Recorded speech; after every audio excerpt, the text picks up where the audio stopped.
Guys, ketemu lagi sama gue Bella Kesia. Jadi di video kali ini suasananya memang agak beda karena gue ketambahan lighting.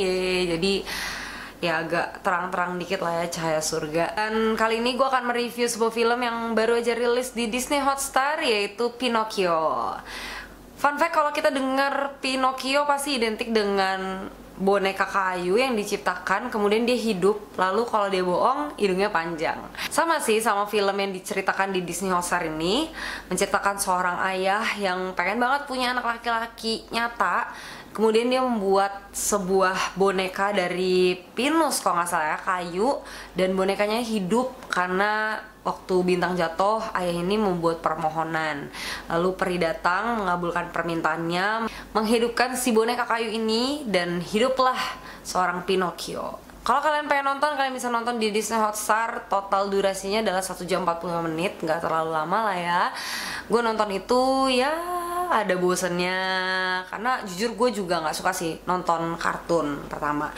Dan kedua adalah rasa Pinocchio masa kecilnya tuh cukup hilang, karena dulu seinget gue premis dari cerita Pinocchio itu adalah sebenarnya nggak boleh bohong. Kalau bohong hidungnya panjang, dan itu mengajarkan anak-anak di zaman seusia gue dulu ya, masih kecil, untuk jadi takut bohong karena hidungnya takut panjang. Itu dulu. Tapi sekarang yang di-create di Disney Hotstar, remake-nya gitu, enggak itu yang diceritain, tapi ya memang perjalanan dari si Pinocchio ini. Jadi terasa kurang aja sama masa-masa kecil dan nostalgia di zaman-zaman nonton Pinocchio. Tapi untuk sinematografinya gue acungin jempol, keren banget, bagus banget. Gimana tuh caranya menggabungkan real dan CG ya, itu bisa jadi satu dan kelihatannya tuh bener-bener nyata banget. Lalu yang kedua adalah scene laut, itu bagus banget, CG-nya bener-bener nggak kelihatan. Terus ada monster lautnya, wah itu keren banget tuh sinematografinya. Dan si jangkrik yang warna hijau kecil. Terus ada satu hal yang membuat gue penasaran, yaitu permohonan ayahnya waktu bintang jatuh. Walaupun sebenarnya gue mengira-ngira mungkin permohonan ayahnya itu adalah menghidupkan si Pinocchio ini dari yang dia kayu biasa, boneka kayu, jadi hidup gitu.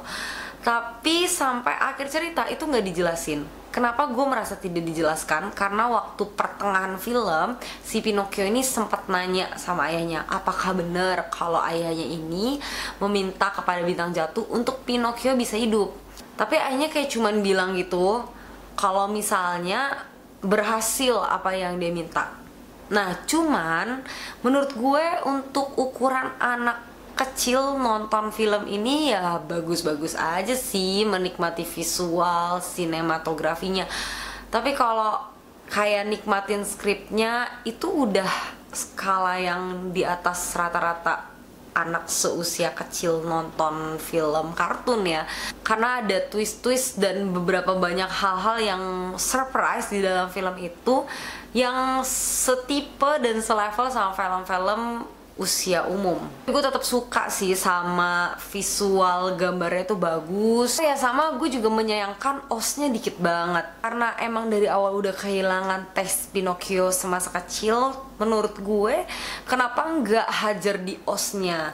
Kenapa nggak hajar di musikalitas musiknya? Karena ada beberapa scene yang waktu mereka dansa, waktu si penari balerina sama Pinocchio-nya ketemu, itu kan bagus banget tuh. Ada lagunya, ada dance-nya. Kenapa nggak itunya juga diperkuat? Sehingga walaupun tes Pinocchio-nya udah hilang, tetap orang-orang tuh bisa menikmati, oh ini Pinocchio yang genre baru, ada warna baru di film ini. Pengisi suaranya juga bagus, terharu banget ya waktu Pinocchio bilang kayak, "Papa, aku di sini." Kayak ya itu kayak bener-bener suara anak kecil yang lagi ngomong sama papanya. Langsung aja ke skor Pinocchio 2022. Menurut gue ya 6,5/10 lah ya, masih bisa dinikmati karena visualnya yang ciamik dan cakep. Tapi ya itu tadi, kehilangan tes Pinocchio semasa kecil. Oke, segitu aja review film Pinocchio dari gue. Sampai ketemu di video berikutnya. Jangan lupa like, comment, subscribe channel ini, dan share ke teman-teman kalian. God bless.